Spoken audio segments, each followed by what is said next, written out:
Good morning, everyone. Good afternoon, good day, wherever you are and however you are. Welcome. Thank you for being here. I woke up this morning thinking that this is our fourth Tuesday of a Caring for the Caregiver Town Hall webinar through the Chaplaincy Innovation Lab. I'm Wendy Cadge at Brandeis University, one of the founders, and I'm really grateful to be with you and grateful to our panelists today who are going to start the conversation. If you haven't been with us before, just a reminder that you are all right now muted, so we cannot hear you. You can type any questions you have in the question box, and Michael Skaggs and I will be working with the question box. After our presenters do some brief introductions, we will spend most of our time in conversation about your questions, and Trace Hawthorne of the ACPE will be moderating that conversation. You're also welcome to use the chat box for smaller questions. If you're stuck, we will do our best to help you.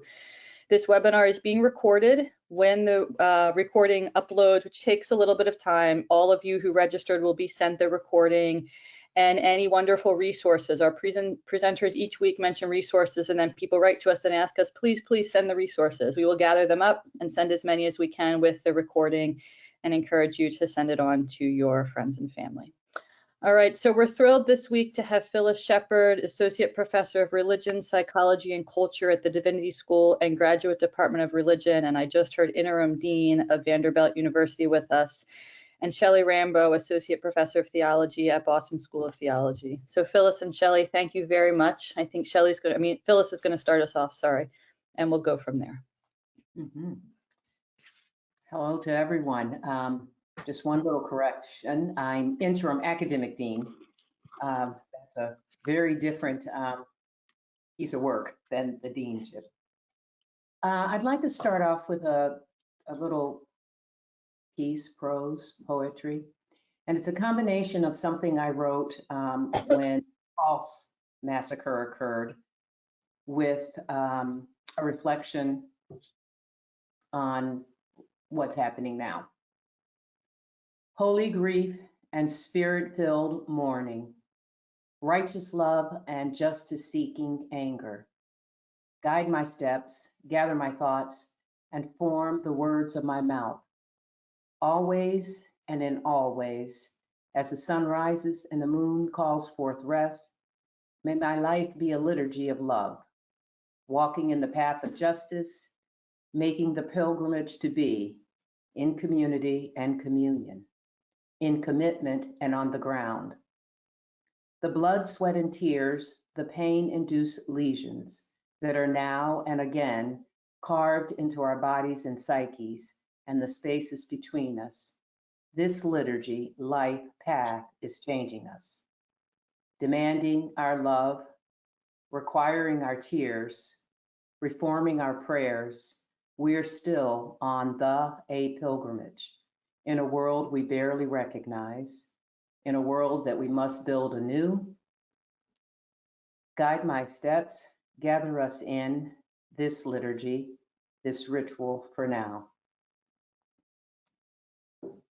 I start that way. I thought about starting a variety of ways, but I heard on the news yesterday that in the city of Chicago, African Americans, who make up 30% of Chicago's population, make up 52% of COVID-19 cases and 72% of the deaths.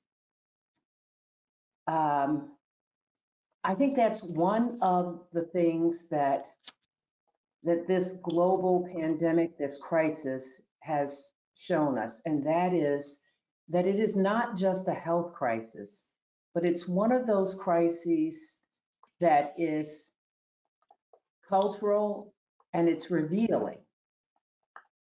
And what it's revealing is the ways in which our structural practices have made some so vulnerable, immediately vulnerable, where some folks are, counting, oh, how many here, how many there, and then we have communities where immediately the impact is felt. And this contributes, I think, to the broader sense of cultural and communal trauma that we're hearing so much about. Um, in my reflections this morning, I was thinking about the book of Joel in the Hebrew Bible, chapter 1, where Joel, the writers tell us, said, "Listen to this, you elders. Pay attention, all who dwell in the land. Has anything like this ever happened in your lifetime or in the lifetime of your ancestors? Report it to your children. Have your children report it to their children and their children to the next generation." I think that one of my own anxieties as I listen to people, as I try to do the work I'm doing as interim academic dean and advising students, is I think it was you, Shelly, when we were talking this week, who said that about the marathon. But this is a marathon that has to cut through all levels of our existence, particularly the levels where society, trauma, and inequality converge.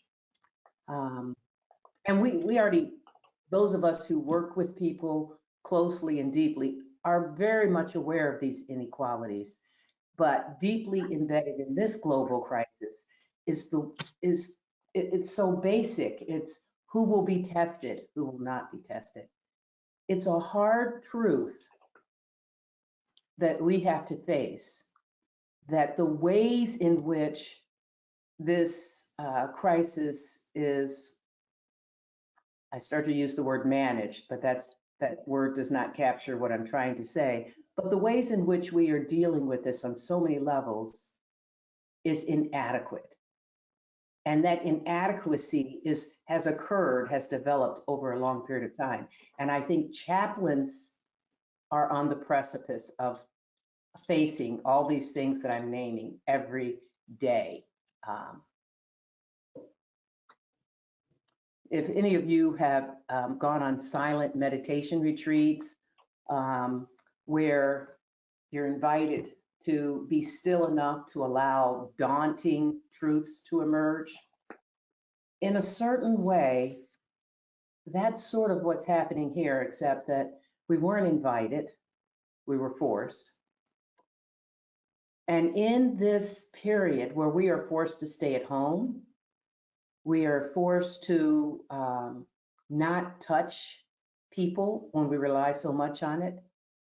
I was going to the grocery store the other day, and of course, I was keeping appropriate distance. But as someone was coming toward me, my inclination, I couldn't decide if I should do what I normally do, which is to make eye contact and to speak. And before, in my hesitation, or maybe this person also had the same hesitation, our eyes looked away. We both looked away.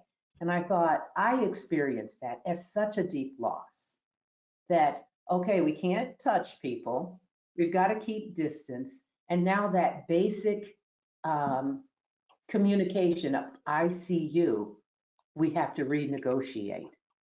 This is where this period is, we're either thrown into the dark night of the cultural soul, or the dark night of the individual soul. And I lift them both up because we have to make decisions. Chaplains who get up and pray with people, chaplains who do the deep spiritual work that, of course, is always happening, but that is so crucial right now, are pulled in not only into their own, what I'm calling this deep process, their own, but also those with whom they work and with whom they also have to keep a distance. I think of this as deep spiritual work. Without spiritualizing it, we are forced into a spiritual work that we've not had to do, at least not in my lifetime. I think it can be transformative work, but the potentiality of this, the potentiality of the transformative process is not a given. For instance, those of you in chaplaincy and pastoral care who sit close to the decisions around medical ethics, the things that I'm hearing, of course, would break anyone's heart, but you are close to it. When I read, I believe it was New York, but decisions were being considered. Who should receive care? If someone's a certain age, do they actually get the ventilator or does someone else? You're on the front lines. I mean, I read that. Chaplains are there in the process. I think what we're dealing with here is not only changing who we are in the big sense, but also what it means to be a chaplain. What it means for those who understand it as a sense of call, being beckoned. Who thought you would be beckoned into this kind of space, these kinds of decision-making processes? As I listen to pastors, pastoral caregivers, I am struck by the multiplicity of feeling and feelings that folks have to negotiate, all the while they're embodying this call to chaplaincy, this call to pastoral care. I was speaking with someone this week who is indeed a chaplain who went through every emotion you can imagine within 15 minutes, and all the while apologizing. All the while apologizing because her sense of what it means to be a chaplain, what it means to be with people, nothing has prepared her to be with and be with herself in this.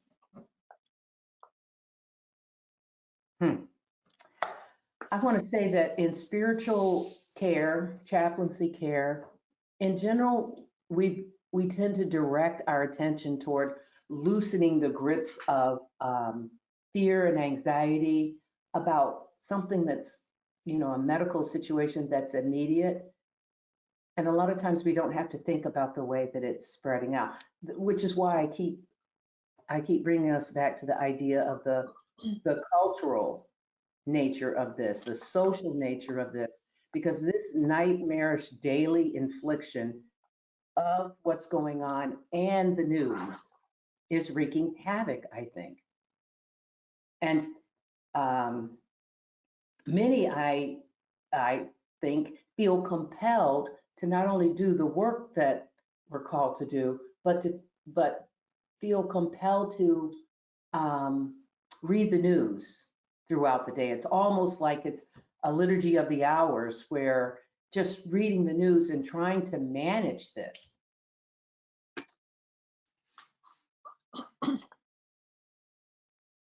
And I don't think that all that we're trying to manage, this sort of over, what do I want to call it? This over media,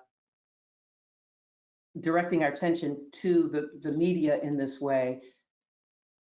I think it's one of the ways that we're trying to not only manage what's happening, trying to be informed, but I also suspect, and I can't claim this, that it is a displacement at this point of what would be our deepening in religious and spiritual norms. And so what I'm saying by that is some of what we know as religious practice, spiritual practice, ritual practice is failing us. Not just me individually, but failing us corporately. And in the absence at times of finding ways to negotiate that, we turn to this new liturgy of the hours, the attending to the news. So I think there are like 3 questions that I am pondering, and I'll put them out there for us, and then I'll turn it over to Shelly. What is happening? What does this mean that it is happening? And what is religious or spiritual about what is happening? And I'll stop there, and I hope we take up some of these things during our questions. Great. Thank you, Phyllis. I feel privileged to be speaking alongside of a close friend and colleague. And I was thinking this morning, it's, how challenging it is to speak to a virtual room of people that you can't see. And the challenge of having that distance is the challenge to just trust that the connection and our intention kind of comes through the digital or the virtual space. So I asked myself this morning, where am I speaking from?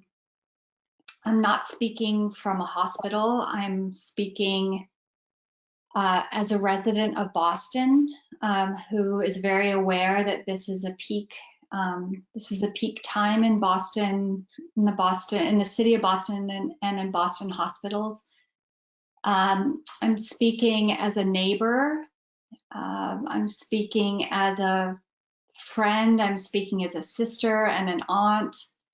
I'm speaking as the spouse of a social worker who just yesterday got told he's going to be going into the hospitals to work with families who hear the news of the death of a loved one. I speak as a teacher. I speak as someone who's now moved online to teach students who I saw just 3 weeks ago face to face. And I teach in a theological school that's really aiming to prepare chaplains for these kind of times. A theological school in the city of Boston, and very aware that my students do CPE in Boston area hospitals and get incredible and amazing supervision to do that work. And I also speak as a theologian who's located within the Christian tradition, who's very concerned about how our religious traditions, and I'll speak within how the Christian tradition narrates suffering and narrates experiences of suffering. And I was really educated about chaplains by, I often invoke the person who really was most influential in turning me to chaplaincy, which was a chaplain named Laura, who returned she came into BU, she came into my classroom, and she had just returned from a tour in Iraq, and she was also stationed or positioned at camp at Guantanamo Bay when Camp X-Ray moved in. So she was actually, she says, at a sleepy post in Guantanamo Bay, right? A chaplain's, nice weather, not much going on. And her position of chaplaincy changed within days. And that experience of Guantanamo Bay and then being sent to Iraq as a military chaplain, she came back and confessed to me that she was asked to do things and see things that have changed her forever. And that unexpected nature of, back in theological education after seeing all of these things, and she really struggled to just, she struggled to just do her everyday life after she had spent so much time caring for other folks. So that moved me into the world of chaplaincy, and has given me a sense of real gratitude. And I think Laura's experience, even as a military chaplain, that like your job can change in a day. You thought you were doing spiritual care, and suddenly you're standing between detainees, and American military, and in a way that is ethically complicated, is jolting to your nervous system. So I think of Laura in this moment because I think that job change and what that is a kind of identity crisis. I'm ready for this moment, and yet I'm not ready for this moment. So Wendy and the lab folks asked me to talk about the trauma of the current moment because I study theology and trauma. I guess I just want to say a couple things, and I'm more interested in hearing from what folks have to say. I mean, we're often trained to think about trauma as an event that overwhelms our system. And in kind of early definitions of psychological trauma, it was the overwhelming event that you can't prepare for. That something of the impact of trauma is so, it overwhelms because you can't prepare. If you know something bad is going to happen, you can kind of rally and prepare, but trauma kind of just bypasses those systems. So certainly you can say this moment, this period we're in, has that overwhelming, unprepared nature. But something that Phillis was bringing out, I think, is another development of trauma studies, which you could call it the more cultural awareness, I think, which is often called insidious trauma. So that's less about trauma as an overwhelming event, but instead trauma as surfacing conditions of continuous vulnerability, particularly for communities that don't have significant resources, or communities for whom their racial or sexual identity makes them much more vulnerable in society to violence, hate. That's not trauma as an event, that's trauma as a kind of ongoing, the term used a lot is precarity or vulnerability to one's circumstances. So we certainly have this collective overwhelm of a system that was unprepared, number one. But I think this cultural aspect of, we're also seeing that certain populations are much more vulnerable to that lack of preparedness, Phyllis, than others. That issues of poverty or racism have become they've risen to the height, they've risen to public awareness in a way that we see who is getting the resources and who is not. What populations I think are particularly like no safety net. Well, that's always been true, but we're much more aware of it in this time. And then I think I know there's other things that can talk about this, is issues of moral injury and being put in ethical situations that are putting great strain on how we think about the moral dimensions of the pandemic that's unfolding. And as healthcare chaplains, many of whom are probably listening, how you're experiencing that. I'm hearing that from the Facebook feeds, that there's a lot of requests for thinking about moral injury or moral distress. And certainly, so I would call it a perfect storm of all of these dimensions of trauma. The moral, ethical dimensions, the weak infrastructure of insidious trauma, and the overwhelming of it. And so that perfect storm, I think, means that the discussions about trauma and moral injury are even more pronounced. So people are asking for literatures, and certainly more information. Caregivers are saying, we need information about moral injury and trauma. And I guess the question I want to ask is more information what is needed right at this moment? So so I was paying attention to one of the Facebook posts, and so these are ways of naming what we're experiencing, and they're ways of getting explanation about what we're experiencing. But I'm so aware of how much trauma is not cognitive. It's not about more information. It's very much attuning us to how our bodies are responding to trauma. And so I'm hearing we're really, instead of working with our cognitive mode, although many of us are cognitively very competent to do the jobs that we do, that we're really being asked to pay attention to our limbic system, to fear, anxiety, to breathing, to pay attention to our senses, smell, touch, so that in many ways, seeking explanation it feels like a burden that many of us carry, that really right now I can't make sense of what's going on, but I'm activated on all of these different levels. So trauma really takes seriously the fact that so much of what is going on is about our fight, flight, freeze, fear response rather than explanation. I guess I want to emphasize the fact that this is care for the caregivers, and there's something in the term care that resists what's at the heart of the medical model, which is cure.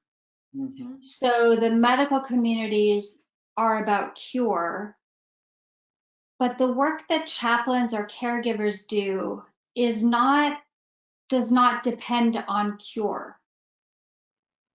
And I think to me that says that there's a call for the spiritual wisdom that chaplains bring, that most of our spiritual traditions, I'm super mindful of this because many of us are entered Passover and Holy Week in our traditions. And I'm just aware of how those traditions don't depend on cure.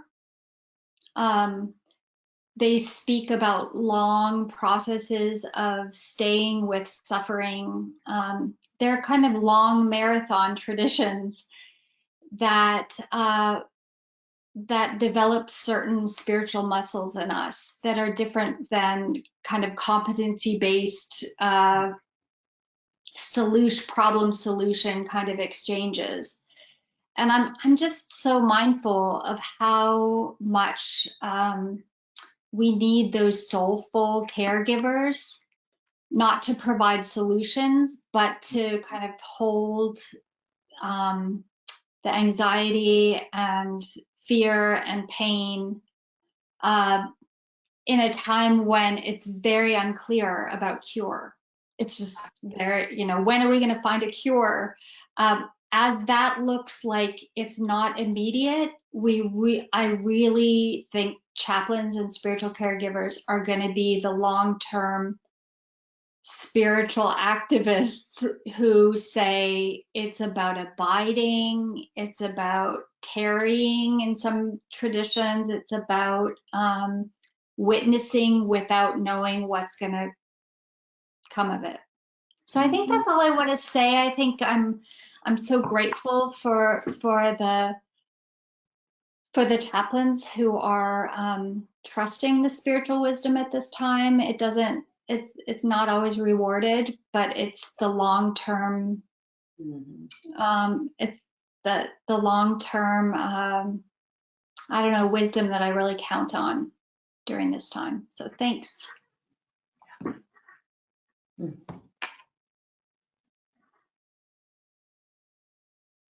Let me jump in and join you all and say thank you for your comments. Such rich depth from both of you. We've had a few questions come in, and for those of you who are attending, feel free to send in other questions as we go along. We'd be happy to explore as many as we can within our time allotted. To start with, question for you, Dr. Sheppard. How can we approach the news and the way that it invades our lives? Instead of having it come at us, is there a way to engage it more liturgically in a way that's almost therapeutic, if you will? Yeah. Some years ago, the Carmelites, a Catholic religious order in Indianapolis, began a webpage called Praying the News. And I think that is a different approach to the news taking up residence in me, but it's how I hold the news and the reality that the news is presenting. So that's one, praying the news. And the way that we pray the news is, at least sometimes the way I pray it is, I just work with a headline. That's about all I can handle at that moment. And I pray what needs to be prayed about according to the headline. That's one. But the other is, I think, in planning prayers or with groups gathered, integrating the news into that where it only has a piece. So for instance, that section from Joel that I've read, if I were working with a whole prayer service, I would have a piece of news to follow that. What is the news that we must tell our children and our children's children? Or what is it that we need to remember? Has anything like this ever happened before? What do we need to remember about cultural trauma that has happened before, that has turned the world upside down, that has, as Shelly was saying, been a trauma of such a nature that it disrupts sense of self-identity and place in the world? But in the context of a prayer or a prayer service, that is the holding space, the holding environment. So that the news is important. It has a place in the whole, but of a larger whole than just, taking it in where we're overwhelmed by it. It reminds me, as you're talking, I'm remembering from a PBS production, a frontline production after 9/11. One of the people they featured in that was a rabbi who actually took the cell phone messages from folks from planes, the voice recordings, and chanted them, which was his way of using those ancient tonal chants from his tradition and bringing these new words to them, but in a way that he could actually let those words of these folks be prayers.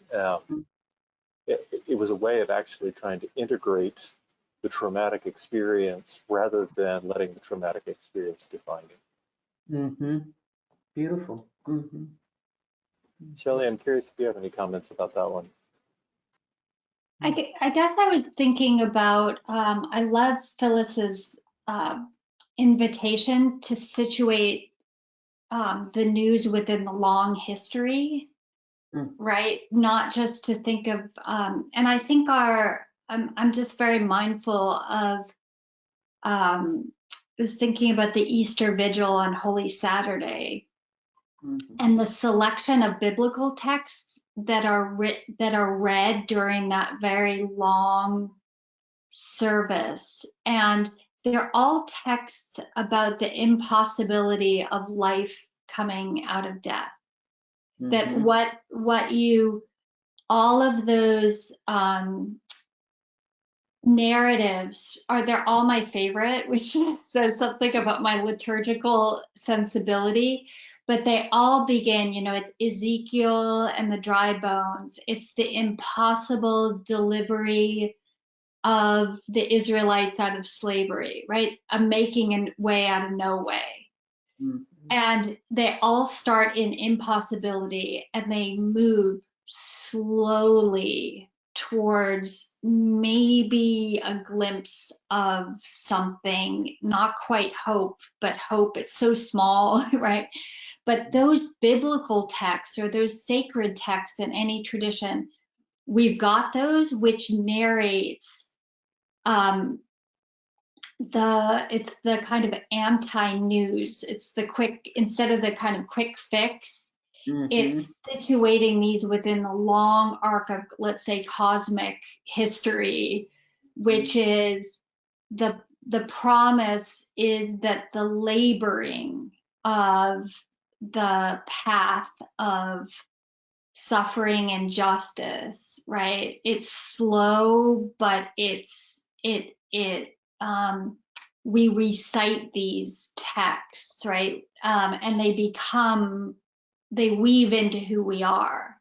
So there's something about the weaving those, you know, you got me to think, Phyllis, what would it mean to weave the news into the valley of the dry bones, right? Ezekiel comes and these bones, they're not just dead, they're deader, like there is no life there. So I love the biblical imagination for that, for the way in which we know something of that encounter with the dry bones. How you translate that into the news is there is a lot of like, there is no glimpse of life here. So I'd love, it'd be amazing. I think we just kind of are supposed to do that in religious traditions, like by osmosis. We're just supposed to like link those stories to our present lives. But we often disconnect them. It's like, oh yeah, okay, we're going to read this. So maybe, Phyllis, you're inviting us to reconnect, you know, to connect those more intentionally. Thank you. I'm going to take you in a slightly different direction, and Shelly, I'll ask you to chime in on this one first this time. A part-time hospice chaplain, part-time pastor is asking a question about the guilt and confusion they feel after working for so many years to argue that chaplain spiritual care is essential, and now wanting to argue that it isn't due to the risks that people are taking to be present with people who've got COVID, when it seems like using tools like Zoom is such a powerful medium. Yeah, I think another layer to the question is we've been working so hard to establish this profession, this field, as valuable, as important, as not a stepchild of ministry, but in fact a core part of ministry. And now people are having to make very difficult ethical decisions, even as you described your husband's role going into a hospital now. What would you say back to this person? I heard that from one of the Boston CPE folks too, which is we're not essential as CPE supervisors, but our students are deemed essential. And so now I'm trying to advise them about whether or not they should go into the hospital. I mean, this is really new territory, and it strikes me. So I want to say yes to the person who asked the question, which is that guilt makes sense to me about how, you know, how that feels. I will say that we're imagining connection differently. This is pressing us to think about the ways in which virtual connection or remote participation or remote work is connecting. Is not nothing, it's not a cop-out, it's not a lesser than. To think about, I mean, I don't know how to creatively, we're doing that in higher education too, is how to feel like my classes aren't kind of subpar now that we're all moved online. But I think this question of essential and non-essential is going to be one of the remaining ethical questions that comes out of this, which is, what does it mean that some work is essential? Even that terminology has a kind of moral weight. And we're realizing that some people were maybe essential but never counted as essential ever in the system. So I guess I just want to say, yes, it makes sense to me that that is what is sitting with you. And I think ways of thinking about virtual connection as true connection and not kind of pseudo or lesser than. I think we have scholars and other people to help us do that, to think about, but I feel in some ways more connected to people that I haven't connected with in a long time, a kind of attention focus virtually that I didn't think that I would have. So there are things that are changing our perception or experience of connecting. Mm-hmm. And that in person, of course, feels, and we know the feel of that and touch of that, and it feels like that's the real thing. But that's what we're gonna have to think connection differently. Mm-hmm. And I think employers are thinking about that too. They don't want to put employees at risk. So what does it mean to call people in as maybe a moral injury on the employer of asking people to compromise their safety? So I don't know if that was an answer. That was just a feeling into your question. I appreciate it. Thank you. Phyllis, how about you? Yeah, I agree with everything Shelly said. I would add that I think one of the things that being in virtual space, one of the things it does, it makes us forget what we know. So I was facilitating a meeting the other day, and when I meet with these people in person, I light sage, I claim the space, I light candles, and I had some candles, but I kept thinking, well, I can't really light candles because they're in there inside my screen. But by the end, I realized we needed the candle. So I was holding the candle up. All I'm saying is that our guilt, of course, is about what kinds of decisions we make, where we land when we make a decision. But it's also, I suspect that it's also because we don't know who we are temporarily. And I mean, who am I as a chaplain or a caregiver? And we feel guilty about that because that's what we're called to be. And that's what we're being called to, whether we're inside the hospital or standing outside of it. And there we are, and we're not sure who we are. Yeah, I am thinking too, that one of the other participants commented on what feels more caring, to be able to see someone in this sort of a format where you actually can see their eyes and their face and their expression, or to have somebody who comes in gowned up and hidden essentially from you, and there's no interaction space in the way that we're used to it. Both have their compromises to them, and both beg the question of what is necessary and vital for effective care.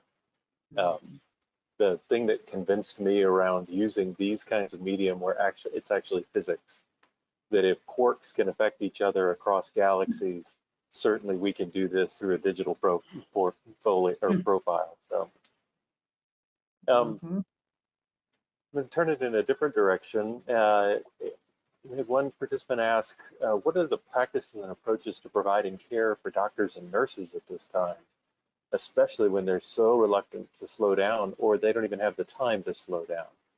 What are the kinds of things you all are hearing or that you think would be effective for them? Oh man, Shelly, this might have been a conversation we were having about the signs. Remember someone sent us the video? Do you know what I'm talking about? And people were holding up, I'm not going to remember, it's on YouTube, but a variety of people were holding up signs on things like I care, we care, etc. And I think in terms of slowing physicians down, and chaplains, I would love to see a sign brigade, if you will, that as you walk into work, you're seeing these signs, spiritual signs, we care signs, just a variety of signs that just make you stop and breathe. In fact, that should be one of the signs. So I think that's one of the things, be creative. I think that we also need to think like children, and that is, what would a little kid do? That's what we need to do. A kid might Shelly, take what do you children think? right on the sidewalk. Yeah, exactly. I'm a part of a lectionary preachers group, and we've committed to each other that whenever we see beautiful chalk pieces on the sidewalk to make sure we post that to each other, so we're reminding each other as well. Mhm. Yeah, I don't know that I have that much more to add. I mean, I think doctors and nurses are operating in kind of under unprecedented pressure. But they've been trained also for crisis in a way, to deal with kind of time pressures and life and death decisions in a way that I'm not, my doctor doesn't doesn't have any of that kind of life and death pressure. And I guess I'll just say, from one of my closest friends who's a nurse, and my sister-in-law who's a nurse. I mean, I think so much about trauma is not thinking short term. In the short term, we need these people to mobilize, and they are trained to do it. Mm-hmm.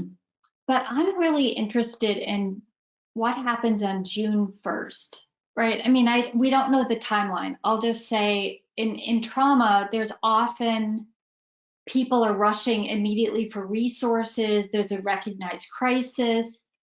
But because the timeline of trauma effects are so nonlinear, Mm-hmm. that I think the real challenges for spiritual care will come in the summer, will come with the kind of longer term effects. I mean, right now, Boston, hospital staff is like at its peak, and they're mobilizing like that.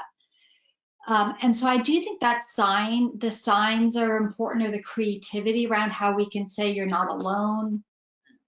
There's, we're so grateful for what you do. Those are kind of visible signs. I think the long-term effects are going to be like, as chaplains, think about June, July, August of the limbic systems of the doctors and nurses that can't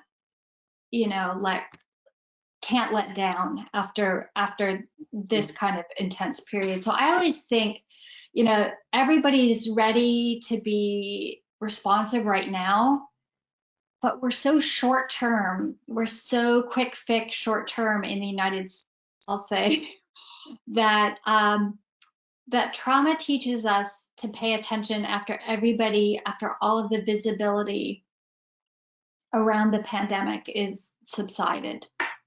Because that's when people are going to say, what did I go through? What happened? What did I have to do for 2 or 3, 4 straight weeks?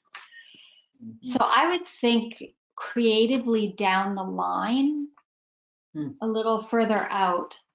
Not saying you shouldn't do anything now, but I really think the marathon aspect of somebody giving water, further down the line is going to be really, really important. When the news stops talking about it, then the work really starts, I think.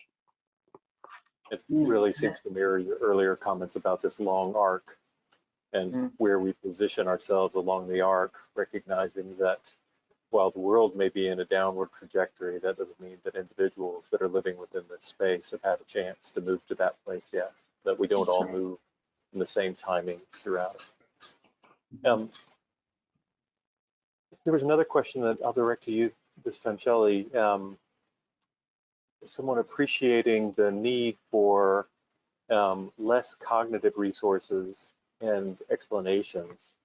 How can we connect in ways that are not contributing to that noise, but hearing and bearing witness, building both relationships and resources?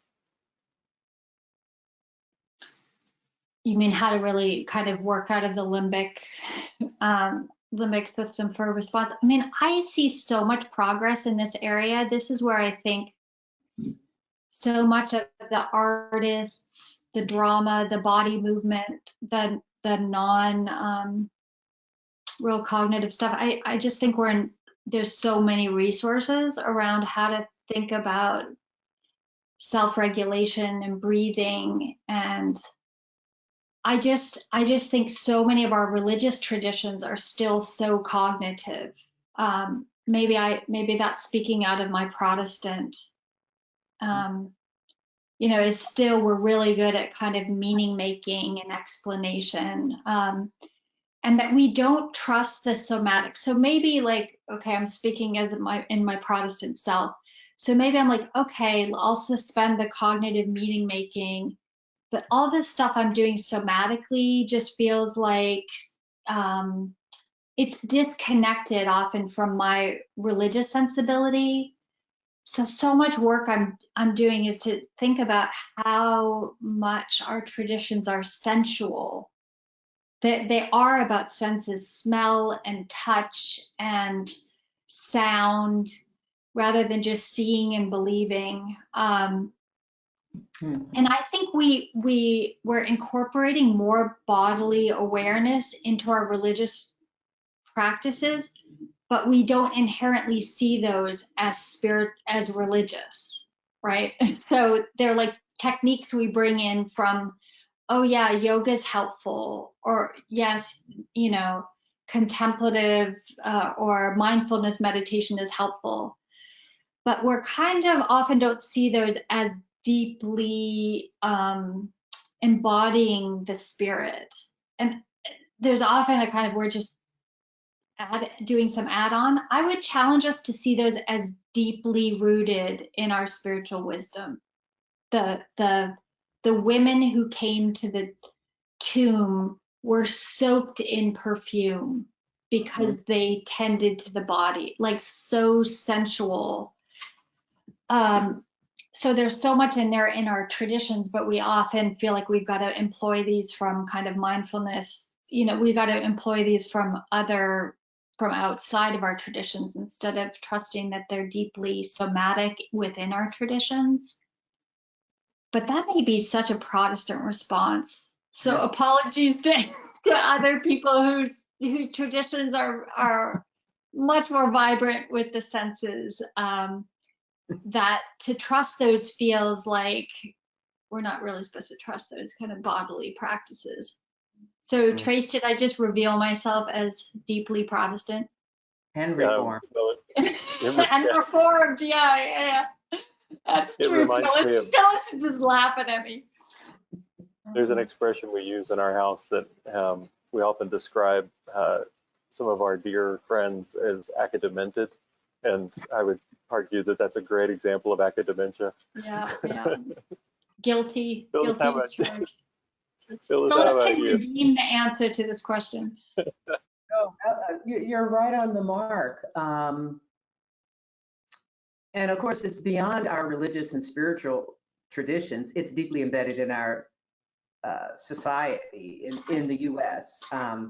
I do think that there are traditions where the sensual and the senses are more readily employed.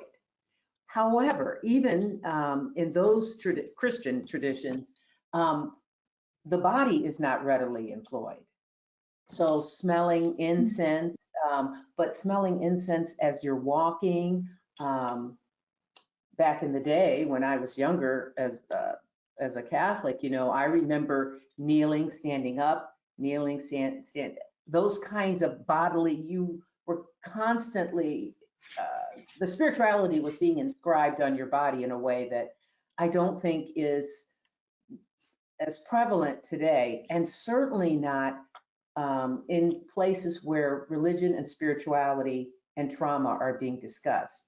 An exception, I would say, is the Mystic Soul Project, and the work that they do is wonderful. It's around trauma, body, all of that coming together, and some of that coming out of a variety of religious traditions, but also outside of some of it's created for their processes. That's the website, by the way, mysticsoulproject.org. I highly recommend it. Thank you for that. It does feel like we've come into a time where maybe it was for Christians the influence of Paul and the deep suspicion of the body that influenced so much of it, and the splitting apart of spirit and body, but that perhaps the experimentation with some practices of other traditions is inviting us into perhaps some new paradigms and ways of integrating this that I would hope experiences like this pandemic might invite us even more deeply into the fact that you simply cannot ignore your body and think your way through something like this. That's not the way this works. We are almost at time now. I'm curious if there are a couple of last comments that either of you'd like to make. Dr. Sheppard, I'll turn to you first. The only comment I would like to make is that I think this is so wonderful, so important that this is happening. I feel honored to have been asked to participate, and so certainly honored to be with my colleague, Shelly. We're longtime conversation partners, but this has been quite different, and I give thanks that we've been here together. Thank you. We are delighted to have you with us today. And Dr. Rambo, how about you? I guess I would just encourage you to as chaplains really on the front lines or whatever way that you're involved, is to write down your stories. I was reminded of this when somebody was asking for more moral injury literatures, and I thought, oh, certainly I can get together a bibliography on that.